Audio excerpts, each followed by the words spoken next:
निकलो मकानों से, जब गरीब निकलो मकानों से, इंकलाब जिंदाबाद, जिंदाबाद जिंदाबाद। जुल्मी कब तक जुल्म करेगा, हम तो तुमको ध्वस्त करेंगे। इंकलाब के नारों से चप्पे चप्पे गूंज उठा है, इंकलाब के नारों से जुल्मी कब तक जुल्म करेगा, सत्ता के गलियारों से चप्पे चप्पे गूंज उठेगा। इंकलाब के नारों से। आप लोग चक्का जाम किए हुए हैं, किस मुद्दे को लेकर के?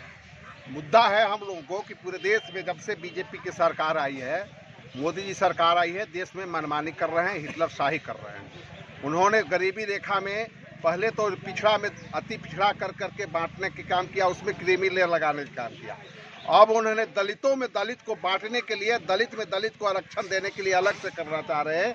वो देश को जिस तरह पिछड़ा जाति को 2 भाग में बांट दिए, उसी तरह दलितों को भी 2 भाग में बांट करके उन्होंने देश को, दलित और पिछड़े को कमजोर करना चाह रहे हैं। और सब दिन लड़ा करके सत्ता में लोग रहे हैं, बुद्धिजीवी लोग, मुट्ठी भर लोग, उन्हें चाहते हैं कि आपस में लड़ा करके हम सत्ता में लड़े, हमसे कोई टकराए नहीं। इसलिए अब दलित पिछड़ा जाग चुका है, वह अब शिक्षित हो रहा है। जब वह शिक्षित होने लगा तो देखा कि उस शिक्षा में जाएगा, जब उस शिक्षा पाएगा तो IAS IPS पर जाएगा। तो उन्होंने इलेक्टोरल बॉन्ड के तहत उन्होंने प्राइवेट कंपनियों से लाने का काम किया रहा है और आपस में लड़ा करके उन्होंने चाह रहा है जो आरक्षण के लाभ मिल रहा है। और धीरे धीरे मंशा है कि और जिस तरह पानी में पत्थर डाल के देखा जाए कि क्या रिएक्शन हो रहा है, वह रिएक्शन जानना चाह रहे थे। जिस तरह एक बार दलित लोगों पर जो हरिजनेट था उसको हटा करके देखे थे, जब विरोध हुआ तो वापस ले लिए थे, उसका यह देखना चाह रहे मुद्दे पर हम आपसे देखते हैं के कुछ